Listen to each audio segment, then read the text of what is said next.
for Indonesian, like a show, the fate swap, when the rich person moves into the poor person's house and vice versa.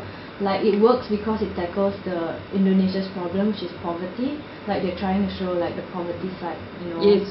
So right. I was wondering like if it is like adopted by Western culture in a way, like does it connect?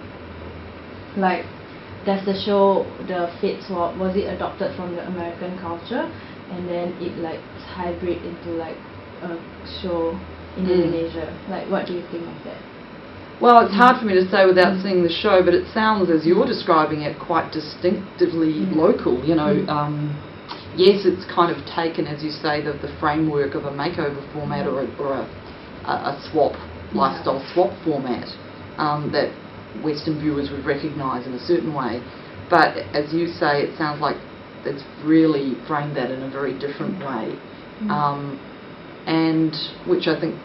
So I think this is the thing. It's very hard to talk about. I mean, television itself is automatically a globalised and localised product. So I think this is where I think we need to move beyond global and local as the kind of terms we use, because television is so caught up in the national and the local in so many ways.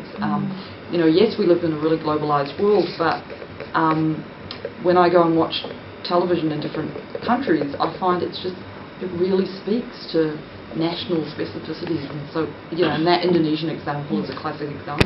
Do you think like the fate swap format would have worked in a Western culture?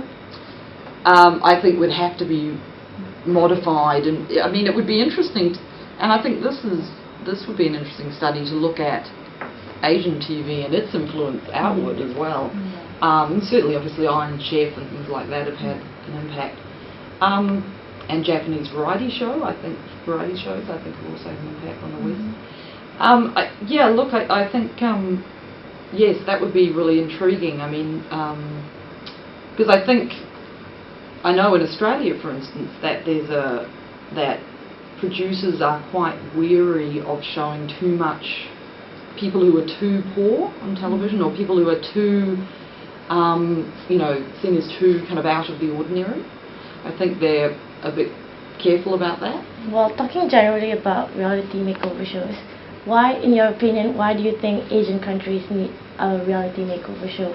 Apart from there's another show that have on television, why do you actually think they need? Is it like, okay, looking at The Biggest Loser, Asia?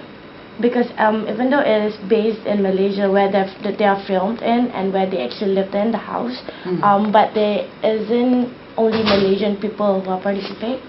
Right. There are like a couple from like Hong Kong, Philippines, Thailand, and like surrounding Asian countries. Right. And is it in English? It is in English, and it is shown in Hallmark Channel. It's shown on what? Hallmark Channel. Hallmark Channel. So is that's a cable? Yeah, that's a cable. Right. So I was just thinking, like, is The Biggest Loser Asia? No, I mean, like, is obesity a present problem in Asia, or is it just because The Biggest Loser is a big franchise, has it in every country, so Asia just picked up one and have it in their region, or is it because of the issue that it contains? There's lots of questions in there. So I just think. I mean, I think the first thing is that one should make a bit of a distinction, I guess, between very localised television and then, of course, cable and satellite that is, you know, clearly Western or more westernised. I mean, I think there are some, and this is where television becomes such a complex thing to look at, because I certainly would think there's a difference I notice in India between English lifestyle channels like NDTV, Good Times, and the Discovery Channel versus sort of more mass appeal Hindi programming. And I think, we're looking at different audiences, and perhaps in a sense a show like The Biggest Loser Asia, it's kind of aimed at a very globalised middle class, a kind of very, I mean, it'd be interesting to know who its audience is. But whether it's ordinary Malaysians or, or not, it seems to, it seems a bit distinctive from a much more localised reality format, I guess, that you might see on a popular broadcast channel in a local language. So there's that, I guess. But I think I think there's lots of complex reasons why these formats are moving around the world. I mean, partly it's just because around the world we've deregulated our channels. So we used to have very few channels. The market was much more controlled. It was much smaller.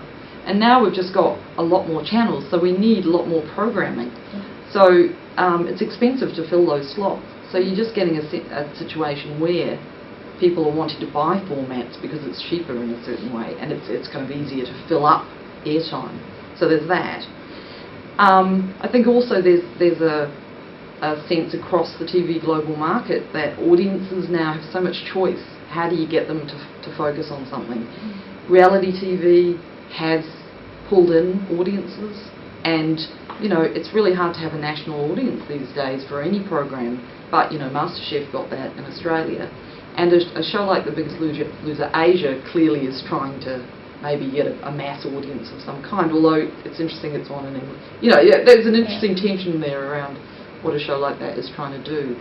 I think there's also just there's a question here about brands, how certain programs become brands, like The Biggest Loser, and they start to sell themselves around the world and sell the program that goes, there's the weight loss program that goes with The Biggest Loser. And these, they belong to, obviously, who owns The Biggest Loser? Is that Fremantle? Fremantle, but not in Asia though. I mean, yes, and a lot of these companies are now throughout Asia as well, and Fremantle's in India. And so it's kind of economies of scale. They own the format, they can produce it everywhere. So it's lots of things. Yeah. And ideologically, clearly, there's some issues there around, selling a particular type of model of health, where it's the individual who has to take control of themselves and become healthy. It's not about the state looking after you, it's about privatised individuals. So that's a very capitalist kind of individual model that some would say, again, is sort of imported in the West. And I guess obesity potentially is becoming a bigger issue in Asia as diets are changing. So, So all of those things. Yeah, can't really have a distinct answer why they have an adaptation of a Western.